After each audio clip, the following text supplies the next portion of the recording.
Ayo, what is cracking, ladies, gents, and everybody else? Welcome back. Today we're going to be looking at Mount Nibel Very Hard Crisis Dungeon. Let's get it. What you want to bring is Earth, Earth, and more Earth. You also want to bring a Healing Esna for poison, and you want both Triangle and Circle Sigil Breaks. And with that, you'll be ready to tackle this dungeon. You're going to be facing the dragon, who we all know by now uses Poison Shriek to AoE poison you. And I found that grabbing healing potency from his trance abilities is actually very nice. I felt the difference quite a lot, so yeah, that's what I recommend.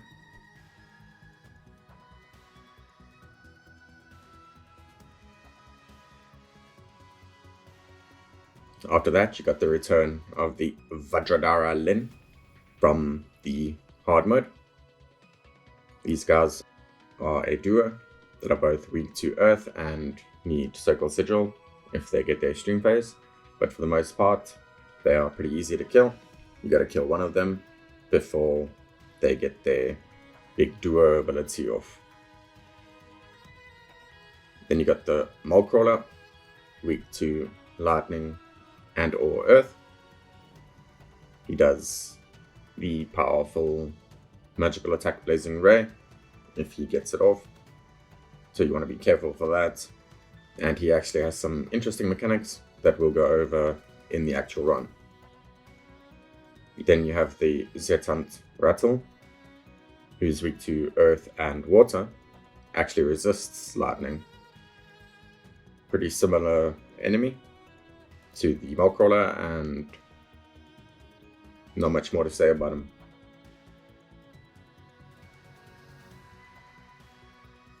The big boss of this dungeon is the Vajradhara Tai. My team is only 158k power, very similar to the team that I used in Mount Nibel Hard, with a few adjustments. I put Defaith on Cloud, which I thought I'd need for the Mole Crawler and Zetant Rattle, but I didn't need it. I got the Circle Sigil Break, and I replaced one of my weapons for Broadsword Axis, which lowered my physical attack to 2.6k, but gave me that Lightning Potency level 4.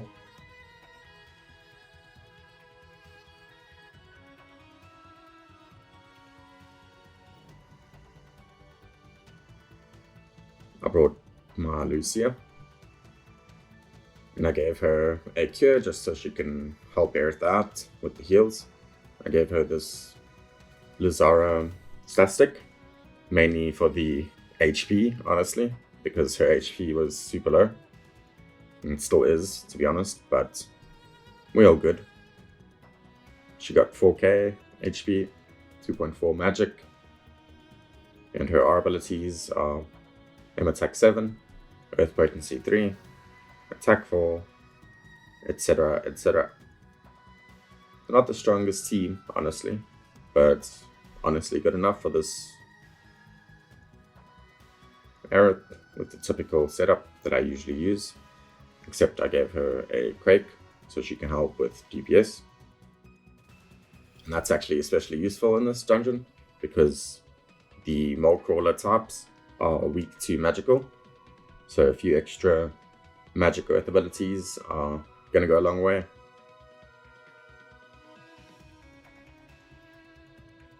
Now once again, just before I jump into the run, I am going to show you the item list, courtesy of my boys at the Painblade Discord. This shows how the item usage affects your score, so plan your run accordingly. Now for the map. In the beginning, you're pretty much forced to face the dragon, so make sure your healing essences for poison are ready to go.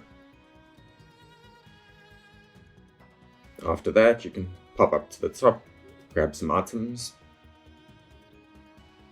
There will be a random battle there. And then you got your choice between these two bosses, the Vajradhara and the Mole Crawler at the top.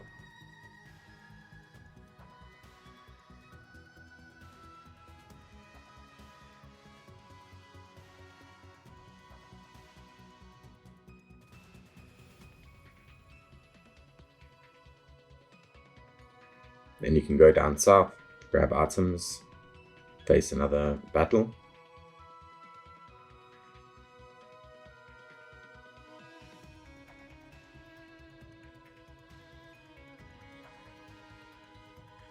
Just before the boss, you'll be facing the Zetant Redfall. And the final boss itself is the twins once again. The Vajradhara Tower this time around, if I'm not mistaken. And that is pretty much the map for you. So you can plan out your run using that info. Let me get off into showcasing my run. And for the sake of people watching in the future, those who have not fought some of these bosses yet, I'm going to go over the bosses and how I handle them. For instance, this first guy, the Green Dragon, uses an AoE poison shortly after the battle starts. So you want to have your character with healing Esuna for poison save their ATB so they can cleanse that as soon as possible. And while you're busy cleansing, he's going to use Dragon Stomp, which is a powerful move, so defend that.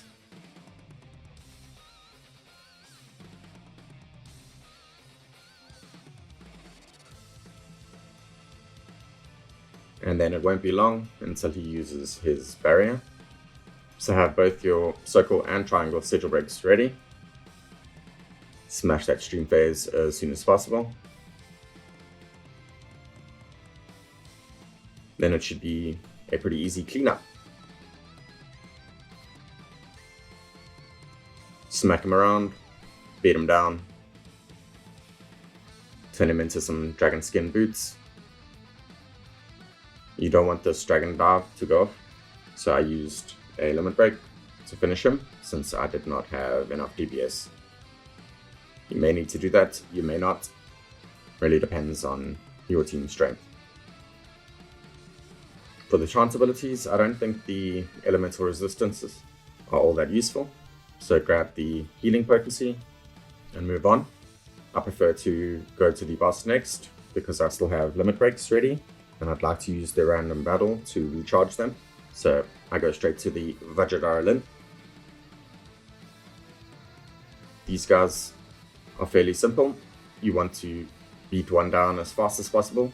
Don't let them get their twin attack off.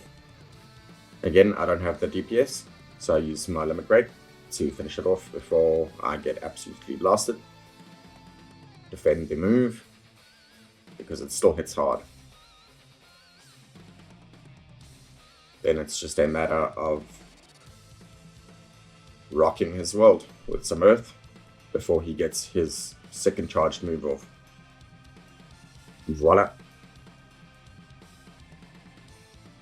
Now if you've done it this way, you can go and grab the items in the top left and you'll be facing a random battle nearby them.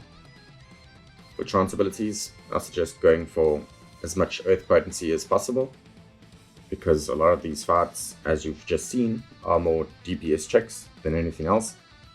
Both the dragon and the twins had powerful attacks that I needed to use limit breaks on, so the more earth potency the better, honestly. Shortly after grabbing that, you'll be attacked, and guess who it is? It's our old friends, the Tripapillus. As you should know by now, they have AoE gravity attacks and arrow single target attacks. I'm actually kind of warming up to these guys now because they are pretty hard to take down, so they are useful for charging your limit breaks. You don't need to do any switching from attack to defense shenanigans, really. but they're also pretty dangerous. If you are not used to them, if you're not careful, they could actually just end your run, and they're not even a boss.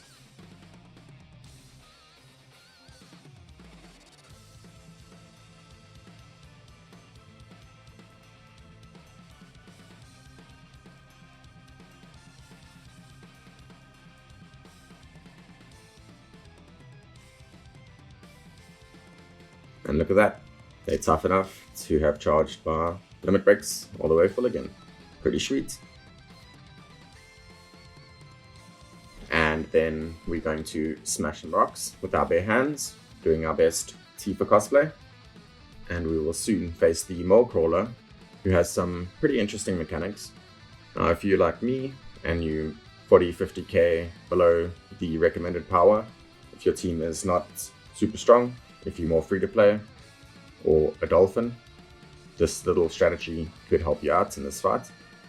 Basically, I go into defensive and let my command stance on the right, bottom right, depletes all the way.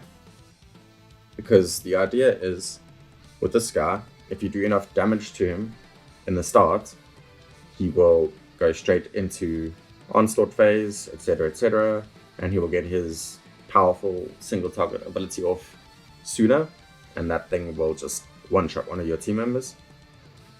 So you actually want to do less damage to him so that he goes into cooldown.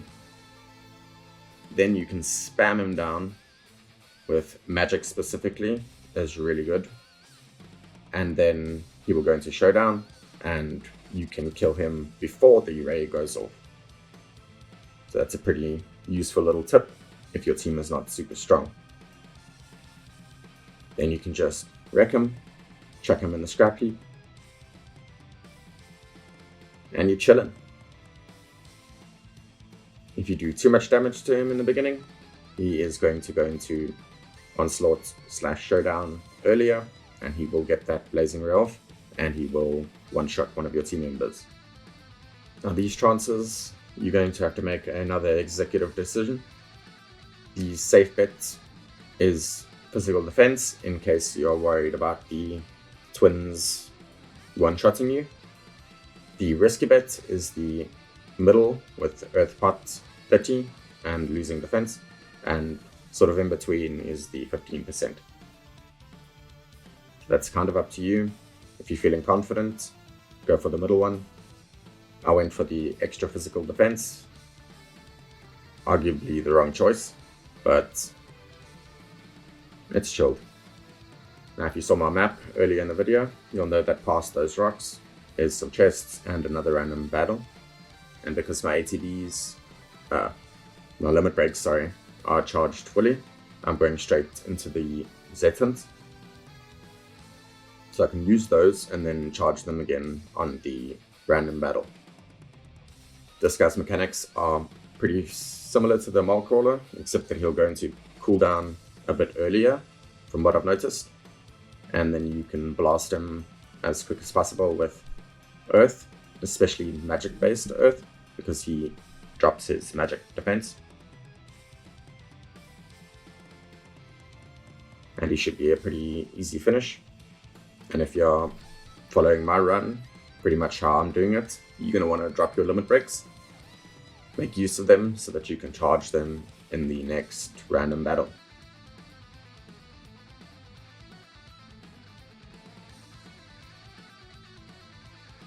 You can either just hit this guy with Earth or break sigils. Breaking sigils does give you a bit more score, so go for it.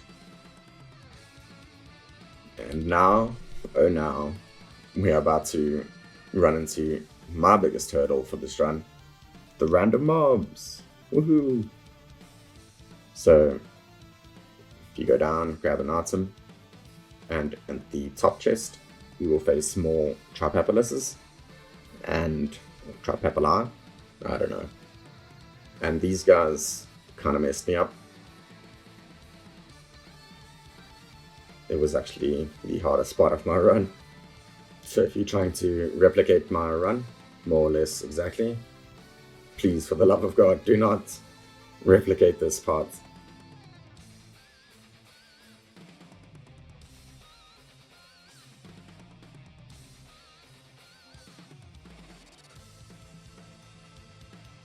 Whoops. My Aerith got stunned from Screech and couldn't heal. So she went down, and yeah, really sucks. But this is also to show that your runs can start to look pretty dire, but you shouldn't give up hope. You shouldn't just quit and hit redraw. You can still get an S+ even with a disaster situation like this. So do me a favor and don't tell anyone about this. Like I said once before, what happens in Crisis dungeons stays in Crisis dungeons.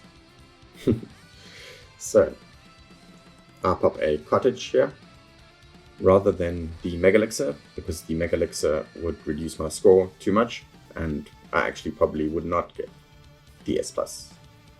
So instead, I'll pop cottage and a couple of ethers, and also pop a couple of Quake cocktails. And the final boss is very similar to the twins that we faced earlier. You want to drop one as soon as possible, because if they get the twin attack off, you're more than likely to be dead. And then you want to finish the second one as soon as you can after that.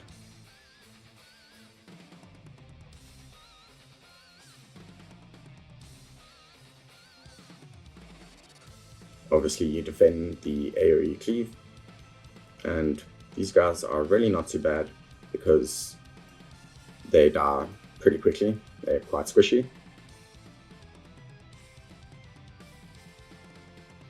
You can break his sigil phase or just kill him.